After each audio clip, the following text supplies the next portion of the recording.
লাদাখ সীমান্ত সংঘাত, সামরিক উত্তেজনা আর ঐতিহাসিক প্রতিদ্বন্দ্বিতা সব মিলিয়ে দীর্ঘদিন ধরেই বৈরী সম্পর্কে আবদ্ধ দক্ষিণ এশিয়ার দুই পরাশক্তি ভারত ও চীন। তবে বদলে গেছে এই অঞ্চলের ভূ রাজনৈতিক প্রেক্ষাপট।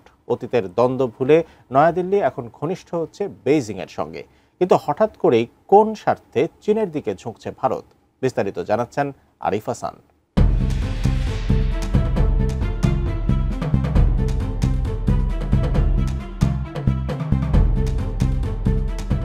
মধ্যপ্রাচ্য থেকে এশিয়া প্যাসিফিক দ্রুত পাল্টাচ্ছে বৈশ্বিক ভূরাজনীতি। দীর্ঘদিন ধরে যুক্তরাষ্ট্রের ঘনিষ্ঠ মিত্র হিসেবে পরিচিত ভারত এখন হাঁটতে শুরু করেছে ভিন্ন পথে।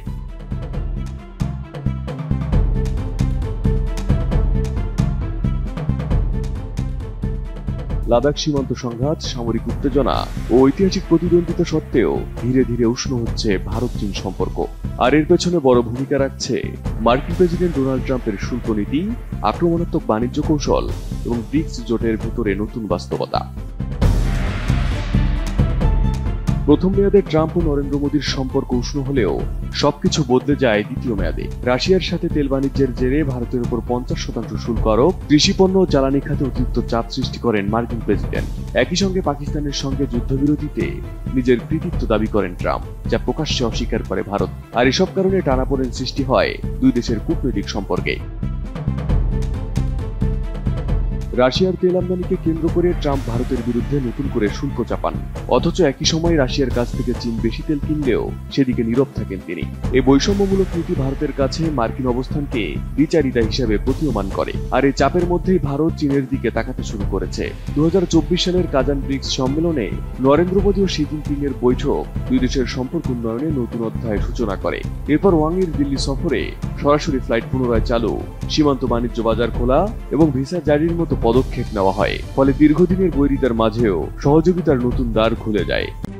RICL TMX, যুগের পর যুগ স্থাপনা থাকে মজবুত। আগস্টের শেষে সাংহাই কোঅপারেশন অর্গানাইজেশনের সম্মেলনে মোদীর চীন সফর এই প্রক্রিয়াকে আরো গতি দিচ্ছে। 7 বছর পর এই সফর হবে দুই দেশের কূটনৈতিক সম্পর্কের এক গুরুত্বপূর্ণ মাইলফলক। এদিকে ব্রিক্স জোট এখন ভারতের কাছে শুধু অর্থনৈতিক নয়, রাজনৈতিক আশ্রয়ও হয়ে উঠেছে। ট্রাম্প প্রকাশ্যে হুমকি দিয়েছেন, ব্রিক্স যদি ডলারের বিকল্প মুদ্রা প্রবর্তনের পথে হাঁটে তবে সদস্য দেশগুলোর উপর অতিরিক্ত শুল্ক বসানো হবে। কিন্তু এই হুমকিও উল্টো ফল দিয়েছে। ব্রাজিল, রাশিয়া, ভারত ও চীন সবাই আরো বেশি ঘনিষ্ঠ হচ্ছে। নতুন সদস্য হিসেবে ভিয়েতনামের যোগদানও ব্রিক্সকে আরো শক্তিশালী করেছে।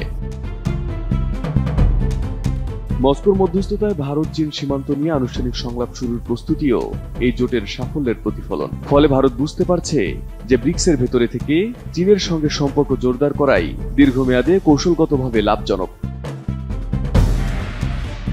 ট্রাম্পের আক্রমণাত্মক শুল্ক নীতি ও দ্বিচারিতা শুধু ভারতকেই নয়, গোটা এশিয়া প্যাসিফিককে নতুন সমীকরণে ঠেলে দিয়েছে। যে কোয়াড জোটে চীনের প্রভাব ঠেকাতে ভারতের উপর নির্ভর করা হচ্ছিল, সেটি এখন কার্যত ঝুঁকির মুখে। কারণ দিল্লি যদি বেজিং এর সঙ্গে সম্পর্ক উষ্ণ করে তোলে তবে কোয়াডের কৌশলগত ভিত্তি দুর্বল হয়ে পড়বে। ভারত চীন সম্পর্ক এখনো জটিল এবং দীর্ঘদিনের দ্বন্দ্ব হয়তো মুহূর্তে শেষ হয়ে যাবে না। তবে বৈশ্বিক শক্তির ভারসাম্য বদলাতে শুরু করেছে। যুক্তরাষ্ট্রের চাপ ও শুল্ক নীতির কারণে ভারত নতুন করে ভাবতে বাধ্য হচ্ছে। আর এই বাস্তবতা ভারতকে সেই চীনের দিকেই টানছে, যাকে একসময় প্রতিদ্বন্দ্বী হিসেবে দেখেছে নয়াদিল্লি। Arif Hasan, ATN news.